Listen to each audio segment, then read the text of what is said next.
भैया ने किन्ने किलो का दाना? 650 किलो।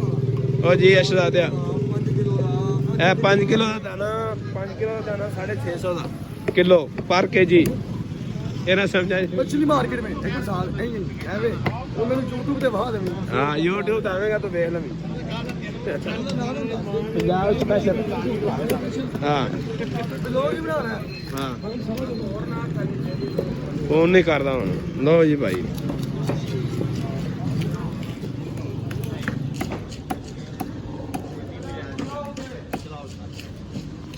मच्छी की आवाज हुई नहीं लाते जी, आवाज हुई नहीं लाते जी।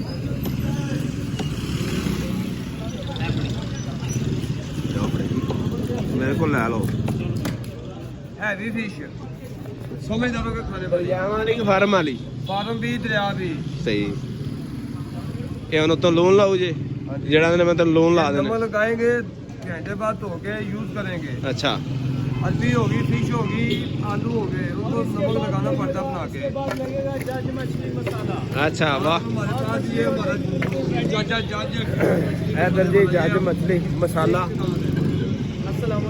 वाह ए तुसी मसाला नाल फ्री देंदे जे मच्छी दे? जी जनाब मसाला हमारे मसूर की सौगात है। हाँ जी और जज मछली मसाला मछली के बाद लगेगा मसाला हाँ जी और इसके बगैर मछली अधूरी है।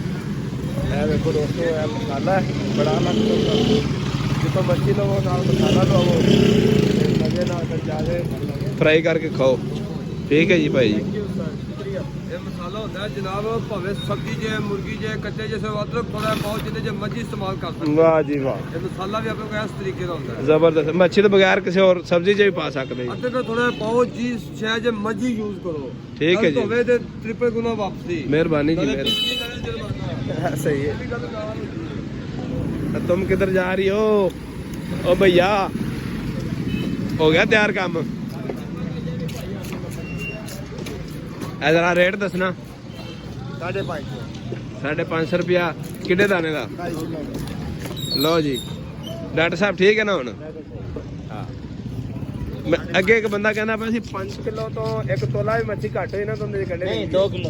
अच्छा हाँ 2 तोला घट हुई ना कंडे निकलने नहीं रहे।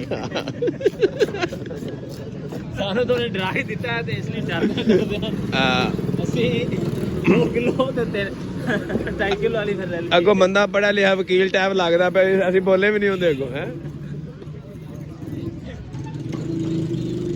ਭਾਜੀ 2 किलो तो 1 तोला ਮਿਹਰਬਾਨੀ ਬੜਾ ਚਿੱਕੜ ਹੋਇਆ ਪਿਆ ਮੱਛੀ ਮੰਡੀ ਦੇ ਵਿੱਚ। ਤੋਲਾ ਭਾਜੀ ਘਟ ਗਈ ਜਿੰਨੀ ਦੇ ਕੰਡੇ ਨਿਕਲਣੇ ਦੇ। ਹਾਂਜੀ ਡਾਕਟਰ ਸਾਹਿਬ ਕੀ ਸੂਰਤ ਹਾਲ ਹੈ? ਸੂਰਤ ਹਾਲ ਹੈ ਮੱਛੀ ਦਾ ਰੇਟ ਜਿਹੜਾ ਹੈ ਉਹ ਮੌਸਮ ਦੀ ਮੁਨਾਸਬਤ ਨਾਲ ਚੜਿਆ ਪਿਆ ਹੈ। ਅੱਛਾ ਜਿਵੇਂ ਜਿਵੇਂ ਮੌਸਮ ਠੰਡਾ ਹੁੰਦਾ ਜਾਂਦਾ ਉਵੇਂ ਉਵੇਂ ਮੱਛੀ ਜਿਹੜੀ ਹੈ ਗਰਮ ਹੁੰਦੀ ਜਾਂਦੀ ਮੱਛੀ ਗਰਮ ਹੋ ਗਈ ਮੌਸਮ ਠੰਡਾ ਹੋ ਗਿਆ। ਜਿਹੜਾ 2 ਕਿਲੋ ਮੱਛੀ ਹੈ ਉਹਦਾ ਰੇਟ ਤਕਰੀਬਨ 520 ਰੁਪਏ।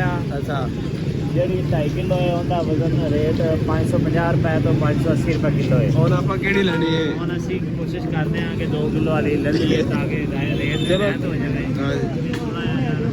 ਕੰਮ ਨਹੀਂ ਚੱਲ ਰਿਹਾ ਕਿਵੇਂ ਪੰਜਾਬੀ ਮਸਾਲ ਕਿਵੇਂ ਆ? ਚਾਵਲ ਠਾਰਦੇ ਨਾਲ ਮੁੰਡਾ ਖੇਡਦਾ ਰਿਹਾ। ਹਾਂ ਰੋਟੀ ਚਾਵਲ ਖਾਦੇ ਨਾਲ ਮੁੰਡਾ ਖੇਡਦਾ ਰਿਹਾ। ਫੜ ਕੇ ਨਾ ਹੋ ਰਹੇ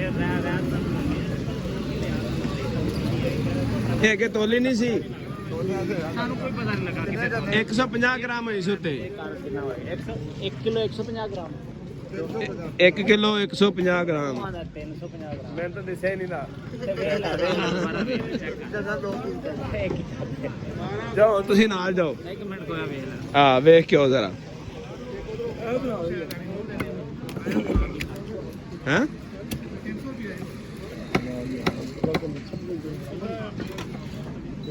लो भाई जी ना सच्चा 300 ग्राम हो गया।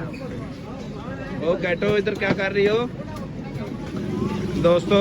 ਸ਼ਾਮ ਤੋਂ ਬਾਅਦ ਦੇ ਮਨਾਜ਼ਰ ਜੇ ਮੱਛੀ ਮੰਡੀ ਦੇ ਵਿੱਚ, ਕਸੂਰ ਮੱਛੀ ਮੰਡੀ ਦੇ ਵਿੱਚ ਕਿਵੇਂ ਗਹਿਮਾ ਗਹਿਮੀ ਲੱਗੀ ਹੋਈ ਹੈ। ਸਰਦੀ ਵੱਧਦੀ ਜਾਂਦੀ ਹੈ ਤੇ ਲੋਕ ਮੱਛੀ ਹੈ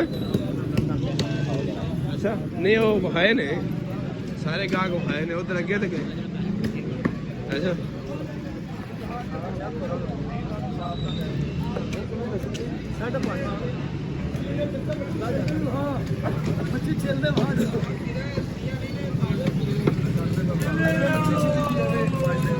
ਜਲਦੀ ਜਲਦੀ ਕੀਤੀ ਆ ਪਕਾਉਣੀ ਵੀ ਹੈ ਜਾ ਕੇ ਆਹੋ ਖਾਣੀ ਯਾਰ ਬਸਤੀ ਯਾਰ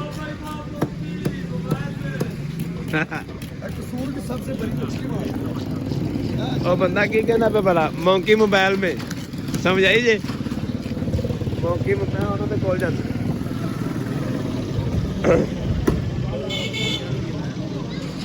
ਉਹ ਬੰਦਾ ਕਹਿੰਦਾ ਹੁਣ ਦੱਸੋ ਕੀ ਕਿਹਾ ਜੀ ਮੌਂਕੀ ਮੋਬਾਈਲ ਮੇ ਕਹਿੰਦਾ ਪਿਆ ਹੁਣ ਦੱਸੋ ਕੀ ਕਿਹਾ ਜੀ तस्वीर आई नहीं जी ਵਿੱਚ तस्वीर आई नहीं ਆ ਗਈ ਤੁਹਾਡਾ ਕਲਰ ਬੜਾ ਜ਼ਬਰਦਸਤ ਆ ਰਿਹਾ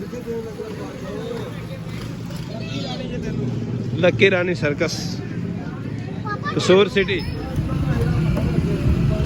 ਚਲੇਗਾ टिकटॉकर कहना चलेगा ये टिकटॉकर लो जी फिश तो लै ली तो घर वाले घर वड़ मेरे सही अद्धी रात इतने कर ली फिश लग गई ये कहते मेरे लगता आप पकानी पैनी है फूड स्ट्रीट से पहुंच चुके हैं मच्छी पकाने का इरादा खाता कैंसल ਉੱਥੇ ਚਲੋ ਸ਼ਫੀਕ ਬਾਰਬੀਕਿਊ